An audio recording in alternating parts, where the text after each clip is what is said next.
আজ একেবারে সিম্পল রান্না করব।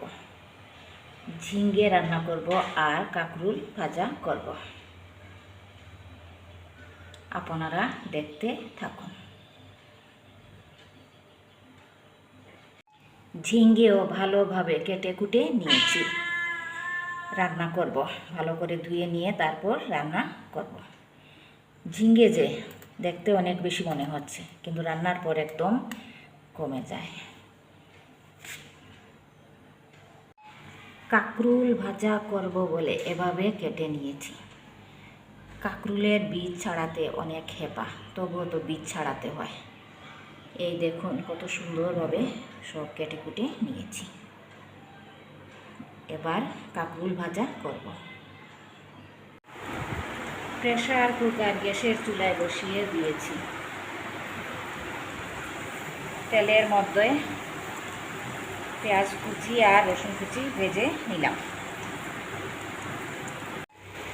ভাজা পেঁয়াজ কুচির মধ্যে দিয়ে দিলাম ঝিঙ্গে, তারপর দিলাম মশলা, ধনিয়া গুঁড়া, লঙ্কা গুঁড়া, হলুদ গুঁড়া আর লবণ। এবার ভালো করে নেড়ে চেড়ে তারপর 3-4টা সিটি দিয়ে দেব।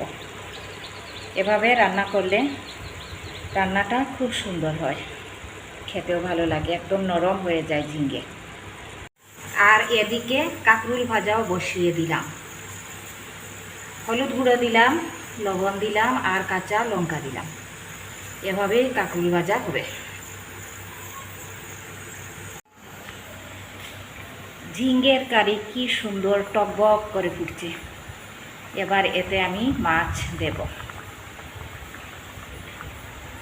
মাছ দিয়ে ঝিঙ্গের কারিও হয়ে গেল। এই দেখুন কত সুন্দর হয়েছে রং, খেতেও নিশ্চয়ই ভালো হবে।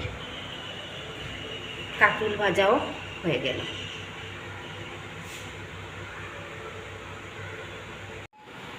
এখন তো আমের দিন নয়, আম শেষ হয়ে গেছে। তবু আমার ফ্রিজে একটা পাকা আম থেকে গিয়েছিল, সেটা ছোট ছোট করে কেটে নিয়েছি। আর এখানে রয়েছে 2টো তেজপাতা, 4 কোয়া রসুন আর 4টে শুকনো লঙ্কা। আর এখানে আছে খেজুর। এবার আমি একটা টক মিষ্টি রান্না করব, যেটা সবজির সঙ্গে বা এমনি এমনি খেতে ভালো লাগবে।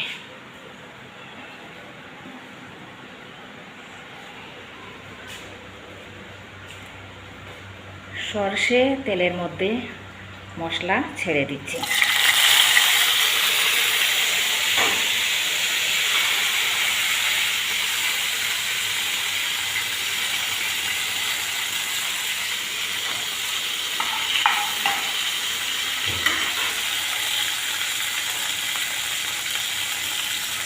আমও দিয়ে দিলাম। এবার খেজুরও দিয়ে দিচ্ছি।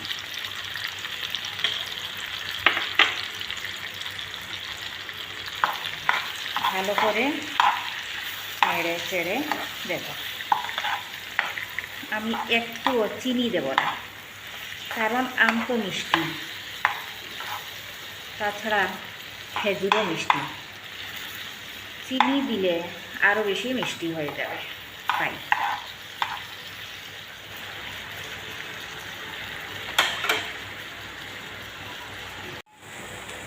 সব শেষে 2 টুকরো দালচিনি আর একটা এলাচ দিয়ে দিচ্ছি সুগন্ধের জন্য।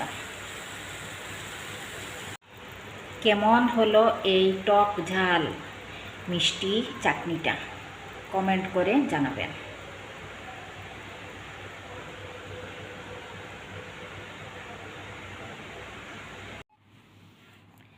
একটা নিলাম আমি টিটেনাস, আর আরও একটা নিলাম রেবিসের ভ্যাকসিন। এই যে